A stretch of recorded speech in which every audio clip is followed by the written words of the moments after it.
অপহরণ ও গুমের মামলায় র্যাবের আইন ও গণমাধ্যম শাখার সাবেক পরিচালক মোহাম্মদ সোহায়েলকে ট্রাইব্যুনালে হাজির করা হয়েছে। তার বিরুদ্ধে অভিযোগ ২০১২ সালে ধানমন্ডির রবীন্দ্র সরোবর থেকে ছাত্র শিবিরের গোলাম মর্তুজা নিহিমকে অপহরণের পরে আয়নাঘরে নিয়ে ৪৭ দিন আটকে রেখে নির্যাতন করে। বিচারপতি মোহাম্মদ গোলাম মর্তুজা মজুমদার নেতৃত্বাধীন ৩ সদস্যের ট্রাইব্যুনালে এই মামলার শুনানি হবে।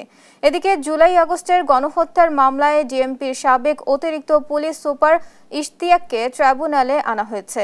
আন্দোলন চলাকালে ঢাকা শহরের বিভিন্ন স্থানে ড্রোন উড়িয়ে ছাত্র জনতার অবস্থান নির্ণয় করে সে তথ্য র্যাব, পুলিশ ও আওয়ামী লীগ ক্যাডারদের দিতে ইশতিয়াক।